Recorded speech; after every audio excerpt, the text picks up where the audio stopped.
Hello, I'm Tali Allen. Welcome to the Wiz Conversations, a Muny reflection on the show history and moving forward. As the Muny's Director of Education, I know firsthand that learning and progress cannot happen without honest reflection. The strength of these conversations is that they were recorded in the middle of the 2020 summer, and thus the raw truth and power of that moment in history are ever present.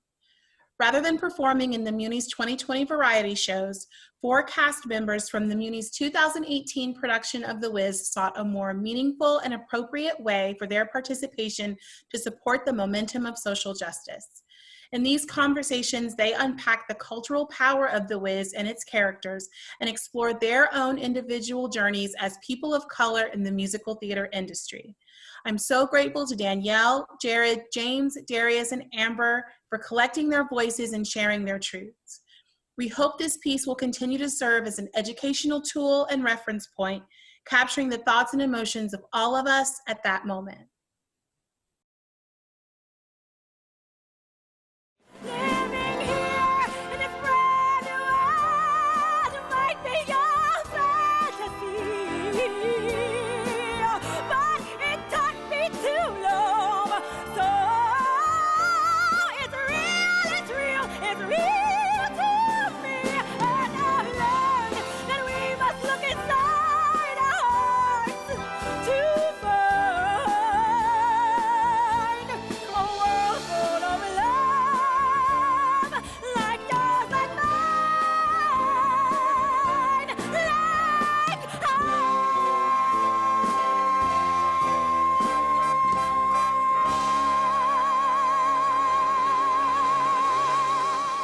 You guys, you're never going to believe this.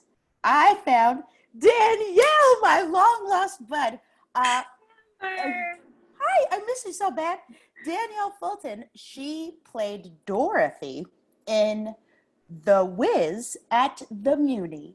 Precisely how long ago? Girl, 2 years? More than 2 years? There is no way it didn't happen yesterday. Girl, for real. I can't believe it was 2 years ago. I miss you too, girl. Look, you guys, we had a lot of fun. And we're here today to talk about all of the behind the scenes gossip. No, just kidding. We're here to talk about how the Wiz has affected us, why we love it so bad, and why we worked so hard to put on, can I say, a perfect show? Yes, I can, and I did. Danyel, can I ask you some questions? Yes, ma'am. You can ask me some questions. Okay. What was your first experience with The Wiz? Well, my first experience was in my living room, my home living room, family house, and watching Diana Ross, Michael Jackson, Ted Ross, and Nipsey Russell dancing around my coffee table, or my mama's coffee table, easing on down the road, and just being loved on by all that beautiful Blackness and joy. One of my first jobs in high school, summer jobs in high school, I went to senior citizens homes to sing for the people. And I used to sing Home because I loved that song. I knew Diana Ross, I knew the movie. I went there and the women were just like, "Ma'am, do you know about Stephanie Mills?" I said, "Who's that?" I didn't know who that was, right? So I went home. I said, "Papi, the people said something about Stephanie Mills. Do you know who that is?" He goes, "You don't know who that is?" I said, "I don't know who she was." He goes, "Okay, Diana Ross is cool." And it was a beautiful show. We love Diana Ross, and I know you love her too. But Stephanie Mills was the original. And that's my journey to figuring out about the original piece of Blackness, joy, and love that was The Wiz in 1975. Yeah, there's a huge difference between those two shows. It's almost completely different experiences, Yeah. I have another question. Yes, ma'am. What did it mean for you to take on such an iconic Black role? Oh, man. Huge shoes to fill. And Black folks don't play. They don't play with you. None of us, okay? But I mean, the Wiz just feels like a big, warm hug. A big, warm, Black, joyful hug that anybody who's a part of it or gets the chance to live inside that music and those orchestrations and that story, they find it a gift. They're real grateful. I was just really, really grateful to do it and just wanted to keep my eye on the prize and do the best that I can do. Playing it a second time, I didn't think I was going to play it again. I was like, oh, I'm grown. I ain't going to play this. But they told me to do it, and I just so grateful. No matter, the high school production to community theater, which I did do, and regional, wherever it is a joy and a gift to be able to live inside of that as it was for me. Yeah, I will have to say I agree, having never played any part in the Wiz. But it does feel so personal. It feels like, no matter who you are, it feels like someone who knows you sat down and wrote a musical for you. It feels like it's yours. It's insane. So every time I see it, I just feel like, you lucky so-and-sos that you get to run around and make people watch you do this. It feels just like when you were a kid and you were torturing your mom and dad, talking about, look at this. That like crazy joy that you felt before you knew exactly how to behave. Yes, and you do run around. You're right about running around. That Muny stage, we ran, didn't we, James? We ran for our lives, okay? It was. You could have joined, Amber. It's so. This, what you see now, is me at maximum. This is me using my body at its maximum. You got too many jobs. You don't need to use it. You good. You good. Excellent at sitting down. What would you say? What can you say about the free female representation inside the show and in our particular iteration? I mean, having you come and revitalize that script, a Black woman come and take a script and just, revise it, take hold of what was held so tightly by, white creator, if we can tell the truth, you coming in and saying, I'm going to take it back for our culture and be in charge of expressing our narrative in the way that you did. It was a gift, and looking back at The Wiz, I didn't notice this before because you're living inside of it, right? But the first 10 minutes of the show the foundation is made by Black women for a good amount of time. And I don't know many, and this is a question for whoever would like to answer at any point, I don't know many musicals not centering Black voices, besides Dreamgirls, that shows Black women creating the foundation for the journey that we're about to go on, and on M, and I saw those women as like the aunties, right, the witches, and the mentors. I said, like, on M is a woman who, said my sister can't do this. She's gone, but I'm going to be strong and I'm going to raise you strong like she'd like to. We start there, and then we start with the eye of the storm, Chloe Davis coming in, who was phenomenal, who did that beautiful showcase of Black choreographers about a couple of weeks ago. That was gorgeous. Her coming on and just commanding the stage. And then you had Ada Pearl, who's an auntie, who's a little zany. She might forget where you live, but she's gonna love on you real hard, And Eveline, who played her purpose, played her. She got Dorothy to activate. That's when she started her activism, kind of, and got her courage in order to help her friends. And Glinda just being that mentor at the end, saying, believe in yourself. Like, it's full of women empowerment. Camille Brown and her choreography. Ease on down the road. The Yellow Brick Road were women. 4 beautiful women, and Leon's costumes with the Yellow Brick Road at the bell bottom. How Black is like, come on, like, beautiful. And, there used to be men, which is wonderful, but these women anchoring Dorothy along the way just showed that sisterhood and camaraderie and community. And it really showed itself in real life, because every night the girls would look at me and give me a look. And specifically Chloe, no matter what was going on, how much it was raining or whatever, Chloe looked at me and made sure she said, you got this, girl. Just with the eye, just with the look. And it just right before the first song Dorothy sings, and just the representation in real life of what sisterhood is and women empowerment is what The Wiz is. Oh, that was beautiful. Good night, everyone. Good night. No, that was absolutely beautiful. I have to say, I feel the exact same way. Because usually, aim but one, but then to see just an army of Black women, each very specific.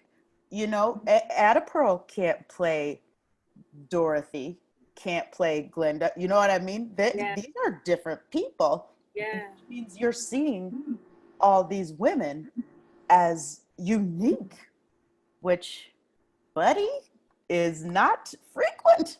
No. And Yeah. I have to name Ife Butler, who, like, there ain't nobody else like her. There's nobody else like her. Demetra McKinney, nobody else like her. Like, those women were also mentors on stage and off stage. And I'm just so grateful for their joy and the example of women empowerment they showed on stage and off. It's just amazing. Yeah.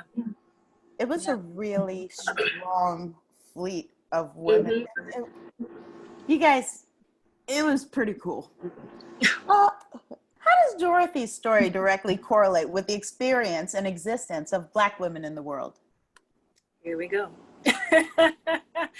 Well, like Darius and James and Jared have already said, Jared talking about the resilience of Black people, James speaking about Dorothy being a rallier, and Darius talking about Black women getting on with the get on, you know, throughout history and currently. If you look at Dorothy from a social lens, if you mirror it to 2020, she's a galvanizer, you know, just like all those women before her. And she's someone who's been displaced, and she has to get on a journey to find her foundation. And on the way, she finds like-minded individuals who also want to get to a resolution, want to get to restoration. And on the way, she dismantles big business with Eveline. She revitalizes a city. She liberates a people, you know. She liberates a president on her way. And when I think about Dorothy, those young women throughout time, throughout, you know, Black people's existence in this country and across the world, across the diaspora, thinking about women like young women like Ruby Bridges, who was 6 when she became the first Black child to integrate a New Orleans public school in 1960. And she furthered Brown versus Board of Education and the Civil Rights Movement. Brown versus Board of Education was passed, but people weren't actually complying with it. They were too afraid. But Ruby Bridges at 6 years old was not, and continued. People know about Rosa Parks and how she at 42 ignited the Civil Rights Movement with the Montgomery bus boycott in 1955. But people don't really know about Claudette Colvin, who in the same year, the same city, on the same bus line, refused to get up from the bus and was arrested. And when she recalls, she talks about how she felt, because she was learning about Black women in school. She remembers feeling like Harriet Tubman was on one side and Sojourner Truth was on the other side, holding her down, and she couldn't get up. You know, women like that. I'm thinking about women like Elizabeth Jennings, that people probably don't know, who was a 24-year-old school teacher and a church organist, who on her way to church was, you know, she refused to be ejected from a Brooklyn bus, and, you know, then sued the city after she fought the police to get off the bus. She sued the city and won. And that led to the integration of New York City transportation. I think of people like, if we come up to current times, people like Tarana J. Burke with the Me Too movement, you know, that got popularity in 2017. But people didn't know that she'd been working on that decades before in college. And now it's this worldwide movement to help and stop sexual violence and restore, you know, the victims of sexual violence. I think about people like Marsha Pay No Mind Johnson, a trans Black woman whose brave and beautiful disruption ignited the Stonewall riots in the summer of 1969 that led to the gay rights movement, which continues to this day. I think of people like Tamika Mallory. I love her. She's a present day Angela Davis. Barack Obama called her a leader of tomorrow. And she was one of the leaders of the women's movement, the Women's March. And today, she is a co-founder of Until Freedom.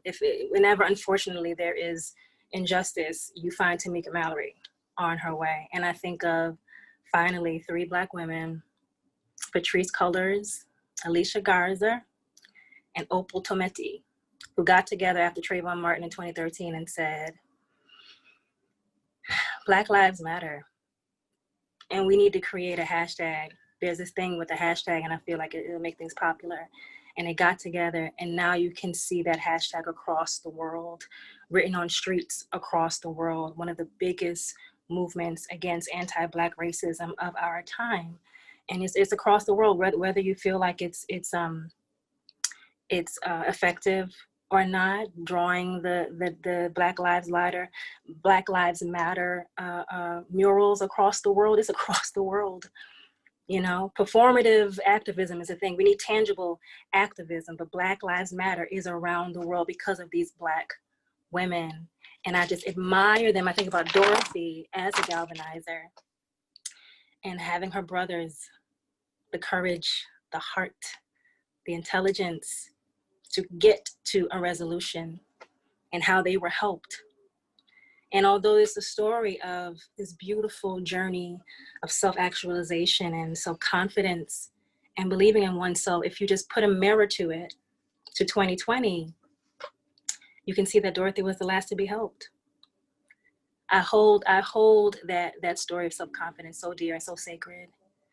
But if I put it up to today, Dorothy was the last to be helped. She galvanized, but was the last. When law enforcement can bust into your home and recklessly shoot and get away with it, Black women like Dorothy need help. Black trans women need help. Their lives matter. It's been 4 months, I think roughly 160 days. It's been 4 months since Breonna Taylor's killers, Brett Hankinson, Jonathan Mattingly, and Miles Cosgrove have lived freely after killing Breonna Taylor. That's not okay. We need help. We need help like the Scarecrow Jared, James, Tim and Darius. We need help. The Wiz left on a balloon. We need help. It's not okay. Black lives matter, Black female lives matter, Black trans lives matter, all Black lives matter. And we have something like the Wiz because Black lives didn't matter. Black folk needed a space to be free and to express themselves without interference. There wouldn't be a Wiz if Black folks and Black people were safe physically and artistically. We're glad for that Black joy. Art comes out of pain. That joy that we love and we call our own. Like we've all said, Amber, I related to that. Like I feel like it's mine too.